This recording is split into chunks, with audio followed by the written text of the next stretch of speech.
Tokoza, peace and greetings, everyone. Today I am here with Mambo Marie Nezon, and I'm super excited to have my sister here to talk a little about African Mystery School, um, this 9-month women's mystery school that I have been working on for the past several years, and it's finally ready to bring to the world.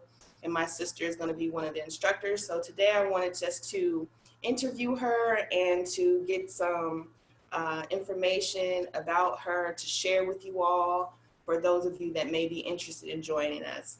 So thank you so much, Marie, for joining me today. And yeah, if you could just share a little bit about yourself and your path into voodoo. Oh, Aibobo, Aibobo. And that is our greeting, acknowledging the entities, our ancestors, and to say Ashe. Um, Thank you so much for this invitation to share something that is very dear and close to my heart. And it hasn't always been that way. Uh, by profession, I'm a licensed social worker, and the fifth child of 6 children.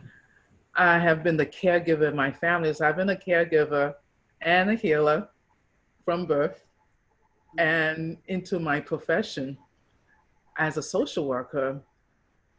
Voodoo has always been part of my life, and yet I didn't know it until my 20s when I really began to explore my ancestral tradition. And in 2015, I was initiated in the Jévo in Haiti. And it was through really some deep soul searching. And actually, the ancestors literally snatched me up and say, you need to come back to Haiti, and you need to know more about this tradition that you were born into. And yet, I grew up with certain practices. Now, when I look back and I see that, oh, my mom was practicing, but yet never really shared her information, and she's an ancestor now. But it was until I began studying and understanding the tradition that I realized that I've been a voodooist from the time that I was small, growing up in this household, Haitian household. And so I'm still learning. I am still deep in the process. Though I was initiated not too long ago, and that's what it is. Initiation means that you're at the beginning. Yes. And yet I have some knowledge that I want to share with our students, our potential students, and really anyone who's interested in learning more about Haitian voodoo. And we're going to touch on a bit of the origin of voodoo out of Benin, but we're going to be focusing on Haitian voodoo. And I cannot talk about voodoo without talking about the cultural and historical aspect of that tradition, because they are all intertwined. You know, Haiti was formed out of this tradition. And so we're going to look at the history, we're going to look at the culture. And one of my main goals is to demystify this ancient, powerful tradition for the average person. And also to dispel the myths about what that tradition is. It's been so vilified in the United States, worldwide, truly, especially here in the United States. So I want to demystify that. I want to break the myth, and I want to talk truth so that those who think that this might be a path for them will come into it with eyes open, with information, with knowledge, and with truth. Yes, thank you so much. It was so interesting when you were in Haiti completing your initiation. I was in South Africa completing mine. We were both literally walking through our mysteries like at the same time together on different parts of the world. So that I always, you know, hold you dear in my heart because you were with me in spirit and I was with you in Yeah. spirit in Haiti. So it's just good to see how things have come full circle for the both of us. So I'm really happy to have you on.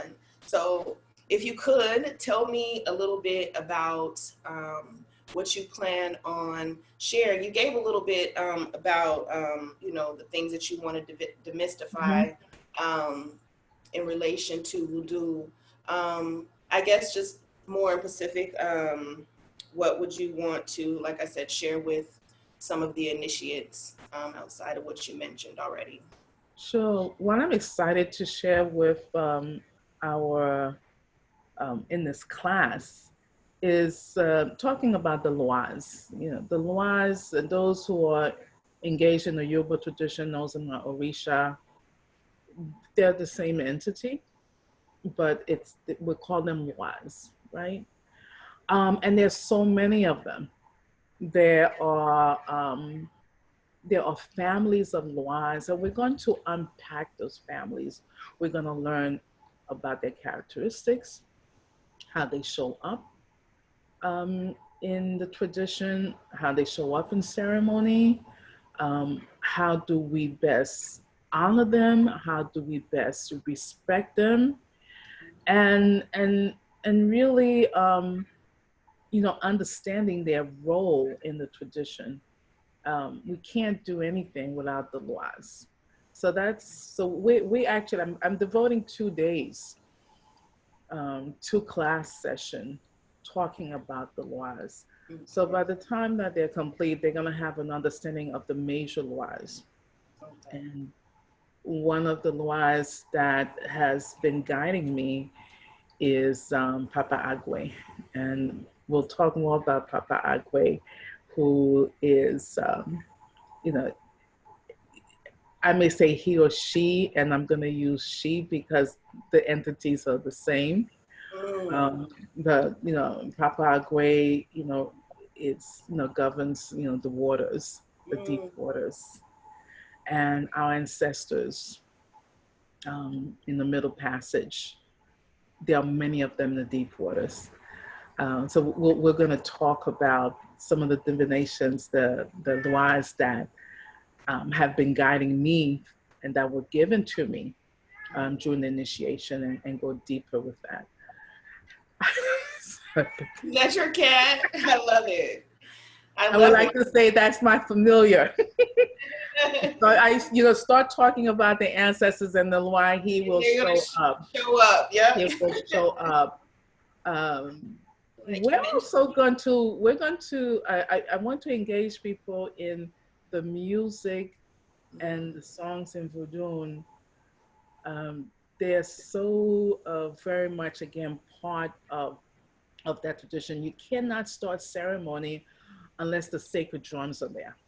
Just Okay. not going to happen. I have attended ceremonies where we've waited hours because the drummers weren't there. And Yep. what does that mean? What do the various drum means, and the dances? Mm-hmm. And that's part of the culture. And each of the movements speaks of the life in Haiti.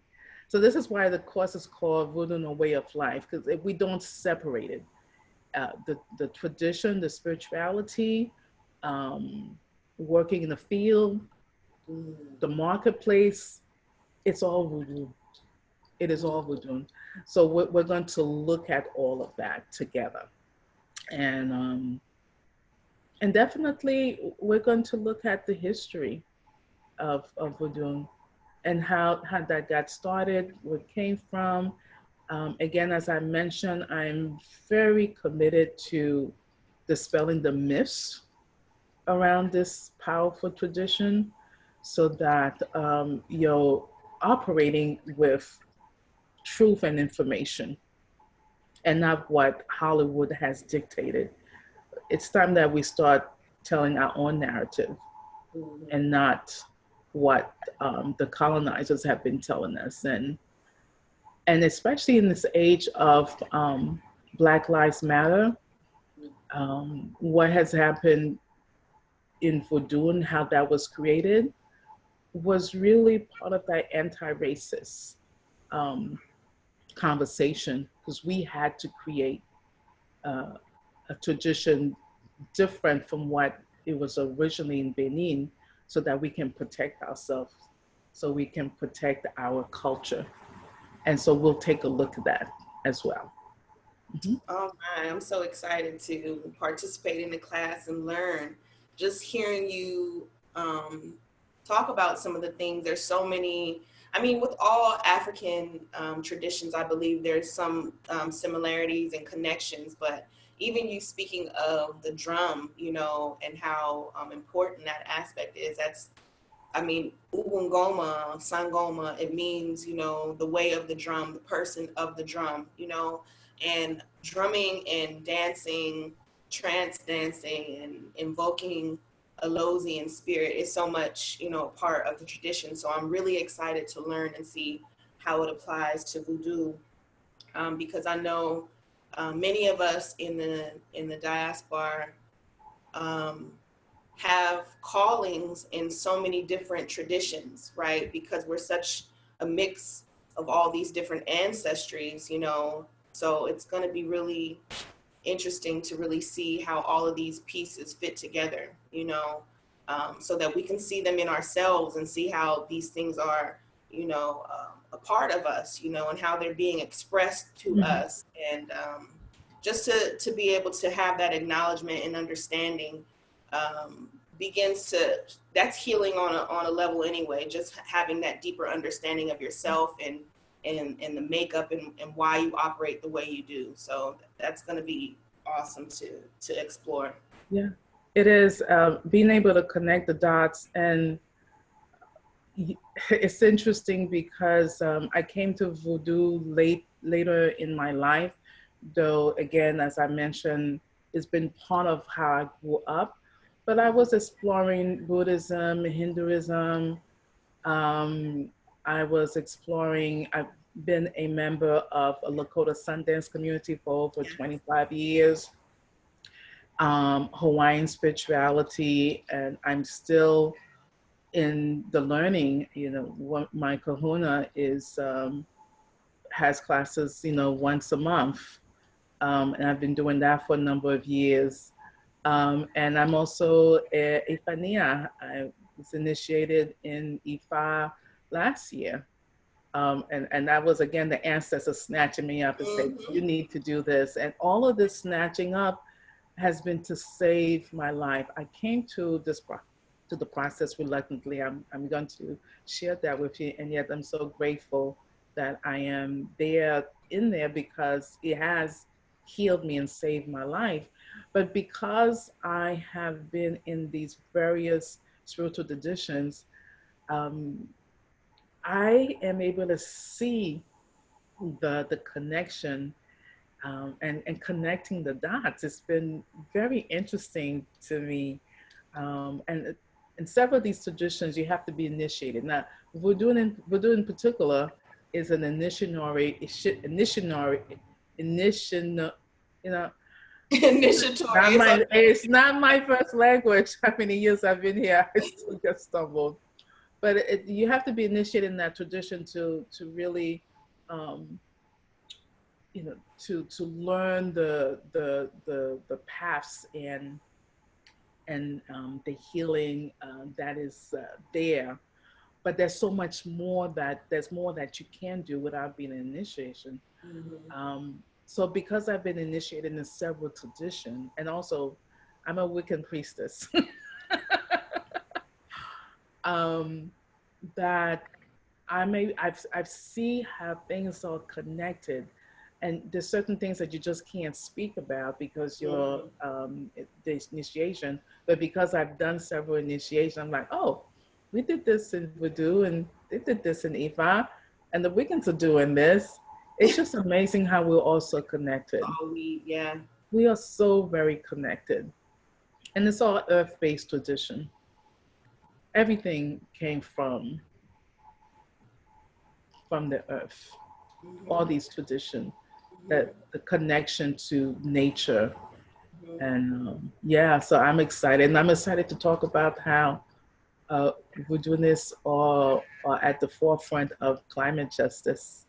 Ah, Yeah. that is going to be interesting But to I hear. think all of us who are in those traditions, by default, we have to be Mhm. in care for the planet because that's where our medicines are coming from. Come from, yeah, it's the truth. Yeah, Yeah. that's Yeah. an interesting take. Yeah, that's true. Um, okay, so just one last question. Um, what advice would you give the potential initiates of African Mystery School in relation to making a choice about taking this rites of passage and just rites of passage in general, like the benefits of going through a rites of passage and an initiation? I think everyone needs to be in a form of rites of passage, and this school is one of them. And the rites of passage is you're given information, you're given knowledge, you're given tools, and you have to see, whether it resonates with for you, Mm-hmm. right? Not everything resonates for you, but you're gonna find something that says, ah, okay, this is speaking to my heart, this is speaking to my spirit. My advice to those who are looking at any of the traditions that the African Mystery School is going to offer is really to be open, is to be an open vessel, to suspend judgment, to dive deep and ask questions, to be uncomfortable, to sit in that uncomfortability if something comes up, and to see where it is taking you, and to listen to your body as you take the classes, any one of them. You listen to your body, and your body always tells you the truth, right? It's For the truth. most part, Mm-hmm. your body will tell you, and to gauge what your body is telling you about what it is that you're hearing, what it is that you're receiving. But for most part, is to remain open to the process, and be in communication with your guides and ancestors. And we can't talk about African Mystery School and not talk about the ancestors. All of us will be diving deep into what that means, Yes. right? And different ways that they're going to show up to give you messages, Yes. that yes, this is where we want you to go, Yes. right? Um, each of the schools will be giving some practices around prayer, meditation, creating your altar. And it's important that you do these activities and see how they fit in your life and see how they feel, in your body, right? Yes. And then you'll know, and paying close attention to your dreams. Mm-hmm. As you go through this process, expect to have dreams that will guide you and give you information. And so, I'm going to ask students to keep a journal and to record their feelings. And you'll be surprised at the end of the journey what may come up. Sometimes things don't make any sense at all, but trusting the process, yes. If you're in the class, that means you need to be there, that you're Mm-hmm. supposed to be there. There are no accidents. Mm-hmm. Yeah. And Yes. as such, you will find what you're looking for. Yes. Mhm. Thank you Mhm. so much for sharing. Those are, I'm going to be opening up the first 6 weeks of African Mystery School, and all of the things you talked about are pretty much going to be what I'm going to go over during my 6 weeks, especially really focusing on the dreams of what I call love letters from your ancestors. And also just incorporating ways in which to communicate with them. So as you know, I do ancestral bone divination. So I'm going to be, teaching these women how to incorporate ancestral bone divination into their process throughout the 9 months so that they can be in communication and check in with their ancestors as they're going through each of the portals with the Yes, yes. that will be revealed. So I will. everything you touched on is definitely on point. And again, just thank you so much for being here. I love you so much. And I love you more. This is yes, exciting. it is so exciting. It's a long time coming because we were in a mystery school together. That's how you came into my life. So shout out to Elisa Starkweather and Yes, Priestess Path for connecting us, and reuniting me with my long lost sister. And yes. so that we can come together now and share this with these women. So thank you so much for your time. I know that you have lots to do, my coastal calls. And yeah, they'll be seeing more of you. Expect to see more of Mama Marie. Can you say your traditional name? How is your name pronounced? It's Yesezi. Ah, so Mambo beautiful. Yesezi, and Oh, I'm yes. Mambo Souverain. Yes. I still have yet another initiation to do Okay. in the Jivo. But yeah, Yesezi. Of course. Thank you so much. I think your screen froze. Oh no, you're back now. Okay, thank you so much. And thank you all for tuning in on this little brief interview. And stay tuned for our next interview. Tokos, Mokos.